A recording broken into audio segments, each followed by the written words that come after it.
मसाला वापरून पनीर टिक्का बनवणार आहे। तो मी माझ्या पद्धतीने वेगळ्या पद्धतीने मी करून दाखवणार आहे। मी आता हे पाकिटामध्ये असलेला अख्खा सुहाना मसाला मी याच्यामध्ये वाटीमध्ये ओतते आहे। हे 25 ग्राम आहे, 25 ग्रामचं पाकिट आहे। याच्यामध्ये मी आता दूध घालणार आहे। दूध अर्धी वाटीपेक्षा कमी घातलेलं आहे। हे बघा, हे आता याच्यामध्ये मिक्स करणार आहे मी। हे आता एक जीव करून घ्यायचं आहे आपल्याला पूर्ण ढवळून।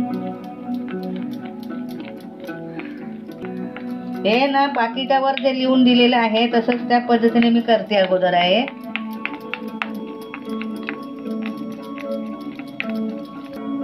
हे बघा, मिश्रण चांगले मिक्स झालेलं आहे। आता पनीरची तयारी करते मी। हे मी पनीर आता 200 ग्राम घेऊन स्वच्छ धुतलं, त्याचं पाणी पूर्ण काढून टाकलं आणि आता मी फोडी करून घेतल्यात अशा प्रकारे। बघा, आता मी कढईत हे करून घेतली आहे, तापत ठेवली आहे आणि त्याच्यामध्ये 2 छोटे चमचे तूप टाकलेले आहे। आता त्याच्यामध्ये गरम करून घ्यायचे आहे, आपल्याला चांगले परतवून घ्यायचे आहेत।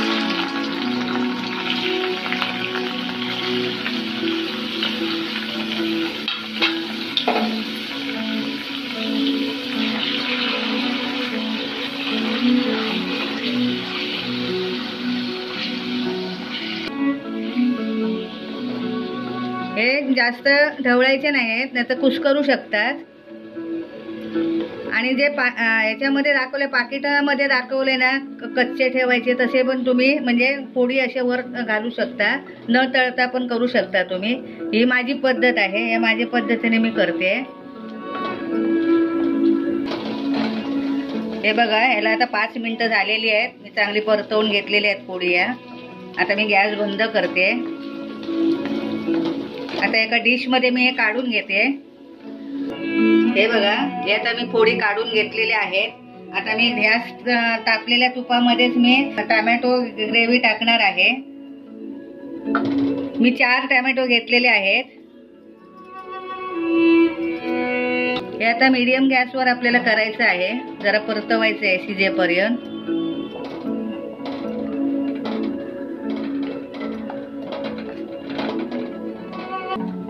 आता याला 5 मिनिटं झालेली आहेत। मी आता हे मसाले ऍड केलेले आहेत, पूर्ण मिक्स केले, ते मी याच्यामध्ये घालते।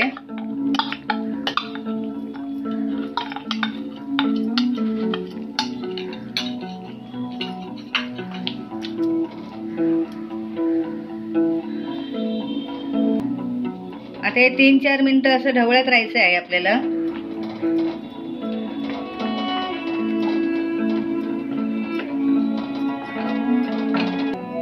हे आता सर्व चांगलं शिजण्यासाठी मी आता झाकण लावून ठेवते। हे आता बारीक गॅसवर 8 ते 10 मिनिटं झालेली आहेत। आपल्याला बारीक गॅसवरच करायचं आहे ते।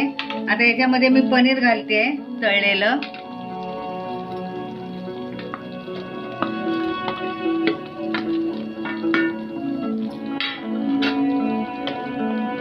हे बघा कसं तवंग आलेलं आहे छानपैकी।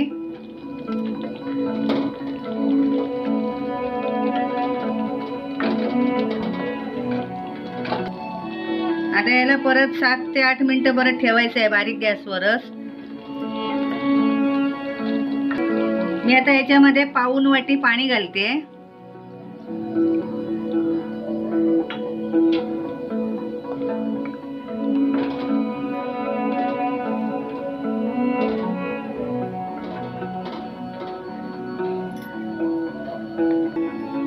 हे आता 10 मिनिटं आपल्याला आटवायचं आहे। परत झाकण लावून ठेवते मी। आता 10 मिनिटं झालेली आहेत। आपलं पनीर टिक्का तयार झालेलं आहे।